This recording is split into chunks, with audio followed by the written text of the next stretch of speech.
आज हम हरियाणा में नारनौल की धरती पर हैं और अघोरी बाबा शैलेंद्र नाथ जी महाराज के सानिध्य में डॉक्टर यशदेव जी शास्त्री के फार्म हाउस पर आए हैं, जहाँ पर प्रकृति की एक अद्भुत कृपा है।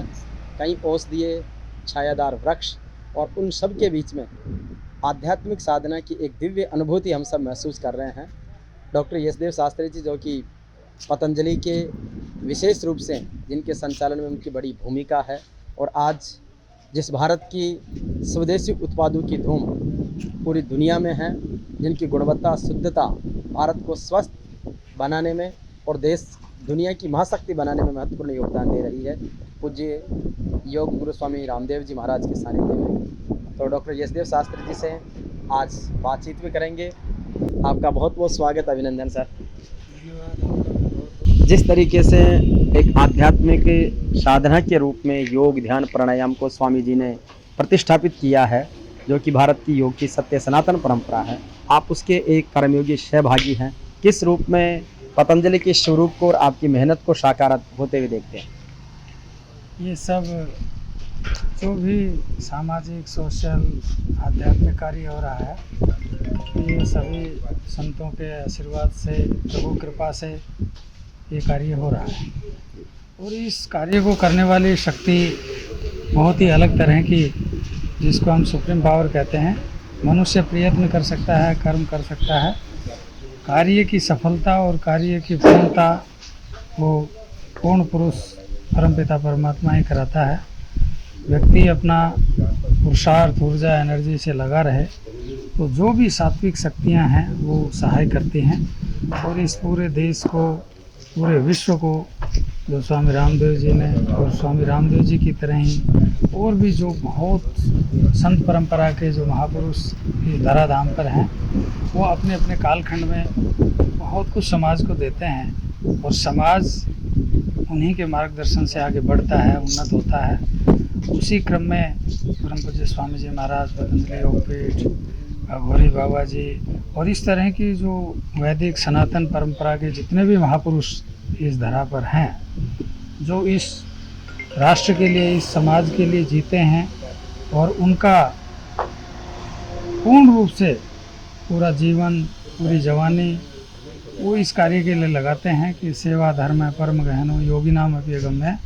सेवा का धर्म बहुत गहन धर्म है, बड़ा धर्म है, और इसको साधु संत और उनके अनुयायी, उनके मार्ग पर चलने वाले, उनकी शिक्षाओं पर चलने वाले लोग उसको करते हैं। और उसी क्रम में हम भी अपनी तरफ से एक इस सेवा यज्ञ में अपनी आहुति दे रहे हैं, जितना सामर्थ्य है।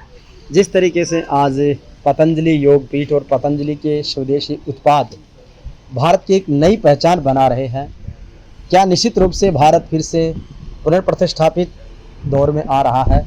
और जिस तरीके से जनमानस में योग पहुंचा है, जनमानस में स्वदेशी उत्पाद और पतंजलि पहुंचा है, उसके मूल में और उसकी जो कार्यविधि है, संगठन है, उसके बारे में देखिए, भारत भारत था, भारत है, भारत रहेगा। भारत स्थापित था, स्थापित है और स्थापित रहेगा। भारत की भारतीयता, संस्कृति और जो संस्कार हैं, उनको कोई नहीं हटा सकता। कितने ही लंबे कालखंड तक मुगलों ने राज किया, अंग्रेज़ों ने राज किया, लेकिन इस भारतीय संस्कृति, सनातन परंपरा को कोई भी नष्ट नहीं कर पाया। इसलिए भारत भारत है, और इसकी जो योग परंपरा है, आध्यात्मिक परंपरा है, स्वदेशी की परंपरा है, वो सदा सर्वदा रहने वाली है। उसको कोई संस्कृतियाँ, कितनी ही संस्कृतियाँ इस धराधाम पर हैं, पूरे विश्व में अलग अलग परंपराओं को, अलग अलग मान्यताओं को मानने वाले लोग हैं, लेकिन जो भारतीय संस्कृति संस्कार हैं वो बहुत गहरे, मतलब मूल में हैं। इसलिए इस भारत को विश्व गुरु बनाने की ज़रूरत नहीं है, तो विश्व गुरु है ही और रहेगा। बस अपनी संस्कृति को संजो कर रखने के लिए साधु संत विद्वान महापुरुषों का सानिध्य और उनका पोषण और संवर्धन होना चाहिए, उनका सम्मान होना चाहिए, तभी ये परंपराएं हमारी ओर उन्नत होती जाती हैं, और ये नष्ट होने वाली संस्कृति नहीं है। जिस तरीके से अघोरी बाबा शैलेंद्र नाथ जी का सानिध्य हमें भी मिला, और आप उनके माध्यम से आपका भी स्नेह सहयोग मिला है, बाबा जी की अपनी साधना, अपनी शक्ति, उसकी अनुभूति को आप अवश्य व्यक्त करें। देखिए, ये अनिर्वचनीय, कथनीय चीज़ें होती हैं, जो अघोरी और जो फक्कड़ लोग होते हैं उनकी विद्याओं का, उनके ज्ञान को, उनकी शक्ति को शब्दों में कहना या शब्द में बांधना, ये शब्द का सामर्थ्य नहीं है। शब्द के सामर्थ्य से परे की चीज़ें होती हैं। और जैसे गागर में सागर की बात लोग करते हैं विद्वान लोग कि हम बहुत बड़े विषय को एक कम शब्दों में कह सकते हैं, लेकिन ये अघोर और जो सूक्ष्म जगत है ये शब्द से परे का है।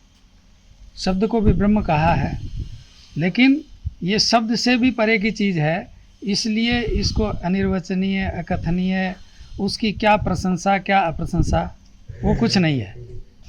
ये तो मतलब अकथनीय है और इसका अपरिमित सामर्थ्य है। सामर्थ्य की कोई सीमा नहीं है। जैसे आकाश का कोई अंत नहीं है, ऐसे ही ये सूक्ष्म जगत और जो स्थूल जगत है इसके परे बहुत बड़ा एक सूक्ष्म जगत है, जिसको जानने के लिए हमें स्वयं को जानना पड़ेगा। योग, अध्यात्म, योग, ज्ञान, विज्ञान, जो हमारी संस्कृति है, भारतीय संस्कृति सनातन, वो यही बताता है। इसलिए कितना भी कोई पाखंड करे, कोई कुछ भी करे, लेकिन संतों की परंपरा को आज भी भारतीय मानस के अंदर तक जेनेटिक स्ट्रक्चर में गया हुआ है। इसलिए संतों का सम्मान कभी कम नहीं होता है। वो इसलिए कि वो इसके बियॉन्ड चलते हैं जी। और उस सामर्थ्य के बारे में मैं कोई बात कहूँ, ये मेरा भी सामर्थ्य नहीं है, लेकिन मैं इतना समझता हूँ कि इस दृश्य जगत से परे बहुत बड़ा एक जगत है जिसके बारे में वो लोग जानते हैं, उसमें विचरण करते हैं, रमण करते हैं, भ्रमण करते हैं और वो उस ज्ञान विज्ञान का आनंद लेते हैं। देश के युवाओं के लिए, कॉमन मैन के लिए और सरकारों को डॉक्टर यशदेव शास्त्री इस दौर के साथ में अपनी सलाह, मशवरा और युवाओं को संदेश। युवाओं को तो अपने यौवन को बचा के रखने के लिए ही सबसे बड़ा संदेश है। आहार, निद्रा, ब्रह्मचर्य और व्यायाम, ये 4 स्तंभ हैं जीवन के। तो युवाओं को संयम, नियम और साधना पे ध्यान देना चाहिए, जिससे उनका जीवन बहुत उन्नत हो सकता है। जो चाहते हैं उसके परे भी उनको चीज़ें मिल सकती हैं, पर उनको थोड़ा संयम, सदाचार, नियम, मर्यादा, अनुशासन में तो रहना ही पड़ेगा। आज युवाओं के अंदर नशा, दुराचार, व्यभिचार, क्राइम, ये सब पथ से विचलित होने के कारण से है। गुरुओं के सानिध्य में रहते नहीं, विद्वानों के सानिध्य में रहते नहीं, माता पिता की बात नहीं मानते हैं। तो कुछ माता पिता का भी इसमें ये कहें कि उनकी भूलें हैं, और बाकी वो अपने बुराई की तरफ ज़्यादा जाते हैं और दुर्व्यसन व्यक्ति को आकर्षित करता है। बुराई जल्दी पकड़ती है और अच्छाई के लिए प्रयत्न करना पड़ता है, और प्रयत्न करने का जिसका स्वभाव नहीं तो वो फिर पतित होता है। उसको पतन से बचाने के लिए अपने संयम, ब्रह्मचर्य, व्यायाम, दिनचर्या, भारतीय संस्कृति, सनातन परंपरा का अनुसरण करके वो जीवन को अच्छा बनाए। यही संदेश, यही उपदेश, यही निवेदन। ये जो आध्यात्मिक साधना केंद्र बन रहा है, इसका क्या स्वरूप होगा और किस तरीके की एक आध्यात्मिक अनुभूति का बड़ा केंद्र होगा? ये तो समय के अनुसार जैसे जैसे कालखंड आगे बढ़ेगा, जैसे ईश्वरीय प्रेरणा होगी, आध्यात्मिक ऊर्जा, आध्यात्मिक शक्ति, सामर्थ्य, जो भी हमारे दर्शक हैं, बहुत हो सकते हैं। लेकिन अभी इस परंपरा में शैलेंद्र बाबा जी, परम पूज्य स्वामी रामदेव जी जैसे महापुरुष, विद्वान या तपस्वी अपना पूरा जीवन, जवानी इस देश के लिए, राष्ट्र के लिए लगा रहे हैं। ये कोई अलग से ऐसा विषय नहीं है, हमारा कोई वैसा उद्देश्य नहीं है। ये सब इन्हीं की प्रेरणा, इन्हीं के आदेश, उपदेश, निर्देश पर ये चीज़ें चल रही हैं। जहाँ भी जाते हैं ये करना ही है, हमारी ड्यूटी लगी हुई है।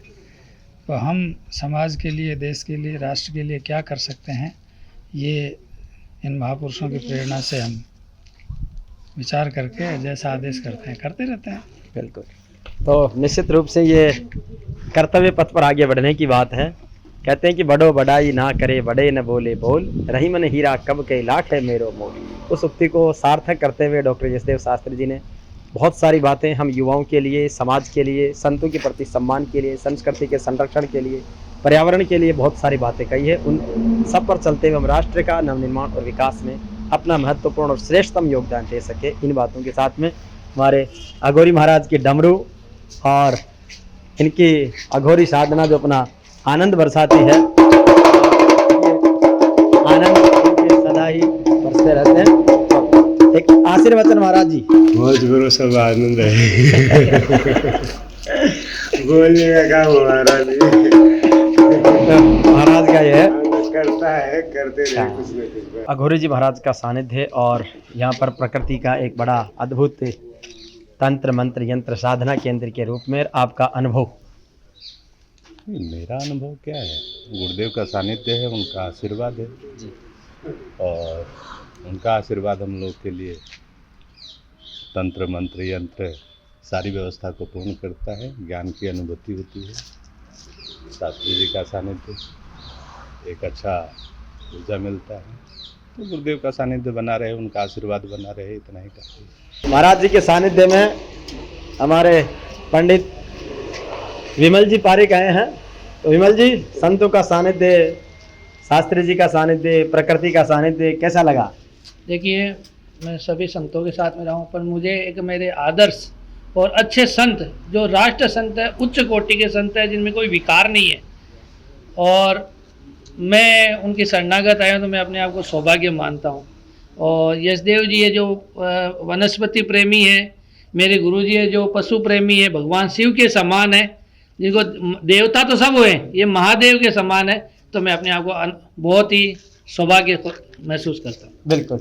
तो ये गुरुओं का सानिध्य है, गुरुओं का आनंद है और गुरुओं की इसी संत परंपरा में हम सब आनंदित हैं कि गुरु मेरा जगमग करता तारा रे, ऐसी जोत जड़ाई मारा सदगुरु, मिट गया सकल अंधेरा रे। और गुरु जी के सानिध्य में तो सदा आनंद बरसता कि आनंद आयो रे, अघोरी जी मां पर रंग बरसायो रे, कि आनंद आयो रे।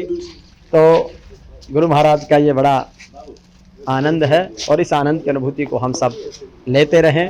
राष्ट्र के निर्माण पथ पर हम अपना महत्वपूर्ण योगदान के साथ में कर्तव्य मार्ग पर बढ़ते रहें।